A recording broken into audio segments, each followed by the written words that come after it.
What's going on, YouTube, fam?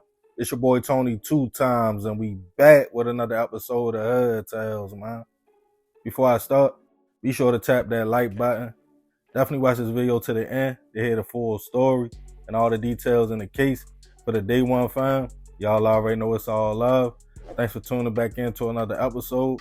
If you're new to the channel and you're feeling the content, feel free to subscribe. Definitely hit the notification bell so you can be notified every time we drop a new video. Oh yeah, feel free to share the channel with your peoples. Everybody is welcome.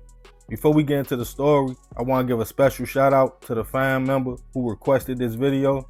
With that being said, let's get right into it.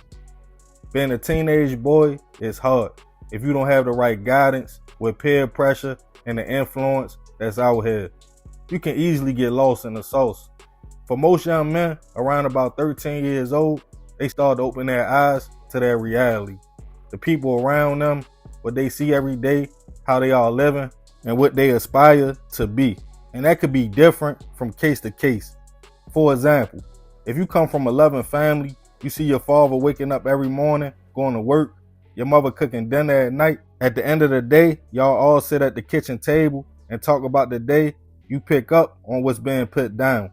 You might think to yourself, I'm gonna go to school, get a career, find me a wife, and start a family, because that's what you have been exposed to. On the flip side of that, if your father is not around, you grew up watching your mother struggle, and the only love you are getting is from outside and the people from around your way, you might have a different outlook on life and your future.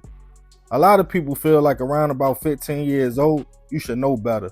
You should be aware of the consequences of your actions and understand where you are going in life. Whether you want to be a schoolboy or subscribe to the whole YN culture. But a lot of these hoppers out here are looking for love and guidance. And even the toughest ones are still just little boys at heart. But when you go out here and put yourself in grown-up situations, your actions also have grown-up consequences. And on this episode of Hood Tales, we'll be taking it right outside of Charlotte to Gastonia, North Carolina, to discuss the case of teen beef that came to a tragic end after a walk to the store. In January of this year, 16-year-old Jaquavius Dawkins, who friends and family called Tank, was finding out where he belonged in the world. Tank grew up in a loving family, raised by his mother and grandmother.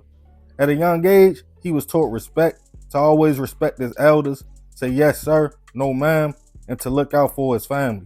He loved sports, and his dream was to play football. But early on, because of him being prone to seizures, the young man would be disappointed when the doctor told him he would have to put that dream on hold. But Tank never lost interest in the sport. And as he got older and stronger, he would get medical clearance and went all in. With some size on him now, the young man played basketball and football. But football would become his passion. He would always tell his mother, who was sick, like, "Ma, this is my way of getting us out and making it in life." The sophomore at Ashbrook High School mostly got along with everybody, but we all know how teens can be. Just 1 year prior, one of Tank's homeboys had an issue with another young man named Sean Simpson. Sean, who had a tough childhood, was being raised by his grandmother since losing his mother and an aunt who was helping raise him. He had a younger brother, and his grandmother tried her best to keep the young man on track, but he took a liking to the streets, and he felt like he was missing something at home. So Sean started looking for love from outside, which would get the teen in and out of trouble. Even at school, when him, Tank, and their friends all clashed. It was a simple fight, boys being boys, but after the altercation, Sean would be sent to Gastonia Adolescence Center to hopefully finish high school and to deal with his behavioral issues. Tank kept playing football, helping his sick mother and being the man of the house. On January 26th of this year, his mother asked him to go to the store for her and grab some medical supplies.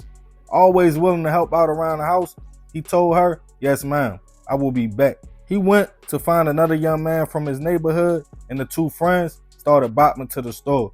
Once they left the Family Dollar, they were heading home when a black Tesla pulled up slow, stopped right beside the young man, and the passenger window rolled down. Inside was allegedly Sean. He looked at Tank and his homie and said, "Y'all remember me?" still holding a grudge about the fight at school. The young man kept walking and paid the situation no mind, and the car Sean was in eventually pulled off. Tank and his homie decided they might need to walk a little faster, not knowing what type of time Sean was on. Seconds later, the car slid back around. This time, the young men both started running. Then, multiple shots went off. Police received a call of shots fired on North Chester Street. When they responded to the location, they found 16-year-old Tank suffering from a gunshot wound to the shoulder, and his homeboy uninjured.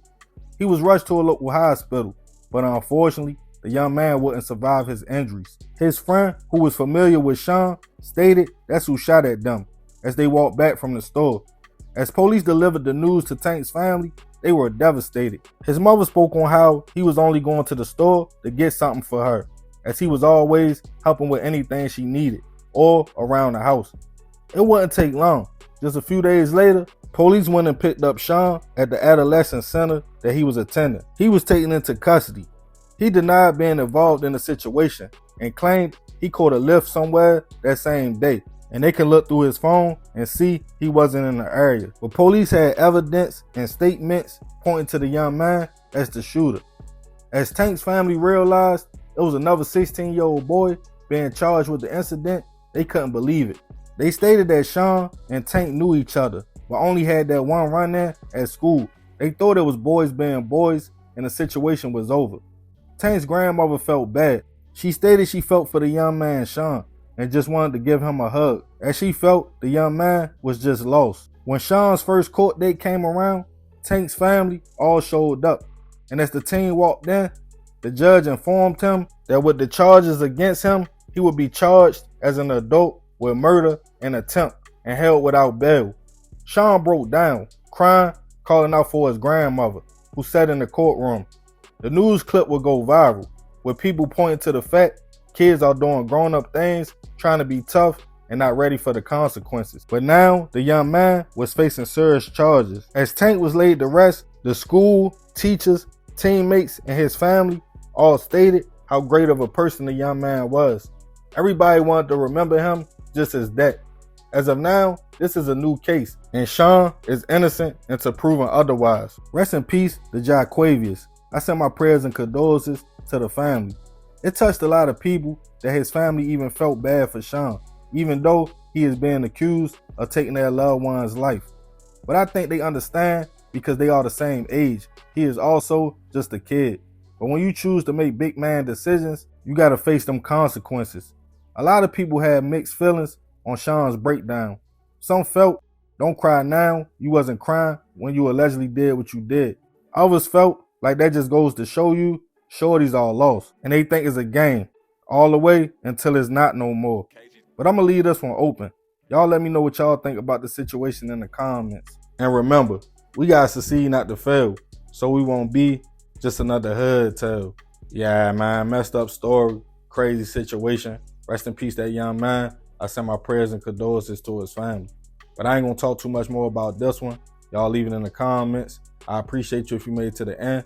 This is another episode of Hood Tales. It's your boy Tony 2 times. Love, fam. I'm out.